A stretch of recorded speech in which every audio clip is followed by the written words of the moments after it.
There are so many different pieces of equipment that you can use to support your at-home Pilates practice, from unstable balls to a more stable yoga block or a magic circle, and the list goes on. I'm surrounded by it right now.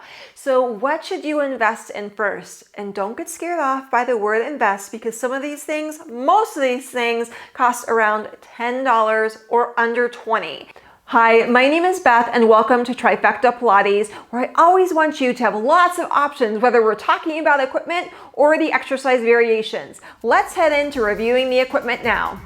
Before we begin, let's clear all of this equipment out of the way so we can focus on one piece of equipment at a time. Ready to go? Here we go. Get started at the basics with your Pilates mat, because a Pilates mat is actually different than a yoga mat. A yoga mat is much thinner. A Pilates mat is a little bit more cushy. Now, a yoga mat will provide a non-slip surface where a lot of Pilates mats won't do this. So if you're looking for more cushion and support, which will help you with your roll-up exercise and rolling like a ball and even laying on your side or on your hands and knees, you'll want a Pilates mat.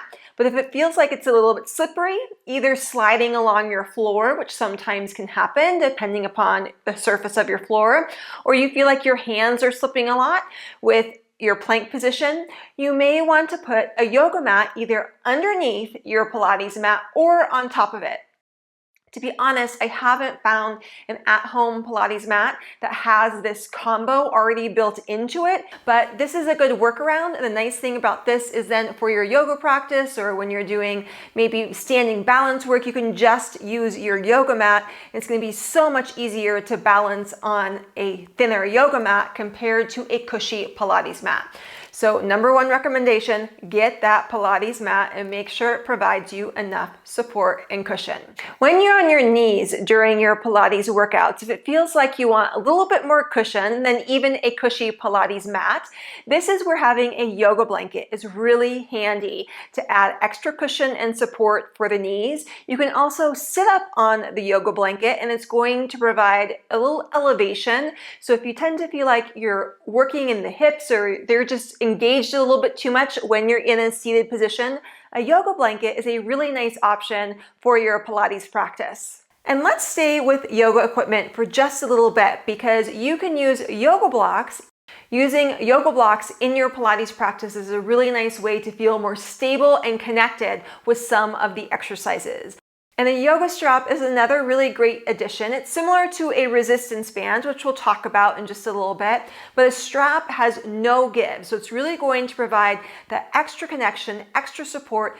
And if you're looking for more stretching sessions or just stretching in general, a yoga strap is a really nice option to have. Now let's talk about adding weights into your at-home Pilates workouts. And you can do this a few ways. One is with a TheraBand or a resistance band. Typically you want a pretty long one, but this provides a lot of resistance, meaning that you can work on different exercises and you can also work to strengthen muscles using this resistance. Or it can provide assistance. So it can really have a wide range of uses. In addition to the long resistance band is the looped resistance band. And this is really nice to have to do some arm work with, to do leg work as well. Another way to add more weight is with the Pilates Magic Circle. This is an awesome piece of equipment that Joseph Pilates created, so it's really true to the Pilates method. We still use this all the time in the Pilates studio. It's so small that it's really nice to have for your home Pilates practice. And of course, another way to add weights is by actually adding weights. Typically in Pilates, we won't lift very heavy weights, and that's because we do exercises in a slightly different way than you may do them in the gym. Usually our arms are extended out more. Remember, there's some ease that we want, there's some relaxation and strength. So if you're feeling a lot of extra work in the neck and upper shoulders, that's usually not our focus in a Pilates class. So my recommendation, 2 or 3 pound weights to get started with is a really nice place to begin. And for some people, I'll even start them with 1 pound weights. This doesn't mean that you may not ever lift heavier weights, but generally for your Pilates practice, you're gonna keep it on the lighter side. You can also use ankle weights to get more strengthening work for the legs. Another way to add variety into your Pilates practice is by using exercise balls, either a small squishy ball or a larger ball. This is an awesome way to mix up your Pilates practice, and sometimes when you work with unstable pieces of equipment, it can really help fire up new connections in the body. Beyond these more traditional exercise balls, sometimes we'll also throw in the use of a Bosu ball, which is a nice combination not only to provide more challenge for a workout, but sometimes it can provide more support as well. The use of a foam roller is another way to support your Pilates practice. You can also use this to stretch it out or to work with a little bit more challenging variations of exercises. One tip is that these do come in different densities, so if you have ever moved with a foam roller that feels a little bit too harsh, you may want to try a lower density foam roller. And let's not forget about gliding discs. This is a nice way to do more vertical work and also work down on the mat that's going to, for the most part, provide an extra challenge. Let's take it back to traditional pieces of equipment that you'll see in a Pilates studio, and that's using bars, both long and short. Now, this long bar, I actually had my husband pick this up for me years ago from Home Depot. It's just a broomstick handle. If you go to a Pilates studio, they'll probably have something more official, but you know what? For your home practice, this does the job. The shorter bar is really nice for extra arm engagement and length for exercises like roll up or any time the arms are reaching overhead.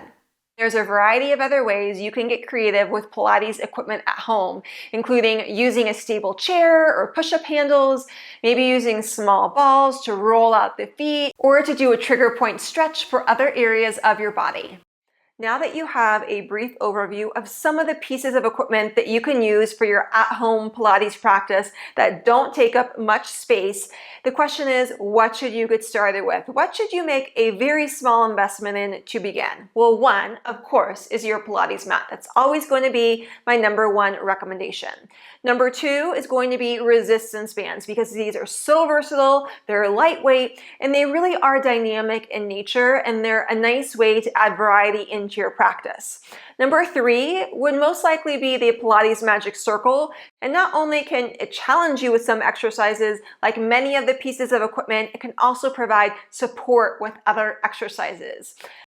I would love to know, what is your favorite piece of Pilates equipment and why? Drop a comment down below, because that may really help someone else decide what piece of equipment they want to invest in, and it would help me maybe create new workouts using that piece of equipment. Allow yourself the opportunity to move with the Pilates equipment that you have right now, and over time you can definitely expand that. Hey there, if that video was helpful and you're looking for where to get started with the Pilates method, I encourage you to follow a plan. And you can do this by moving with the 7-day at-home Pilates challenge. Whether you're brand new to Pilates or you're just getting back into Pilates after some time off, this is a perfect series to set you up for success with the method.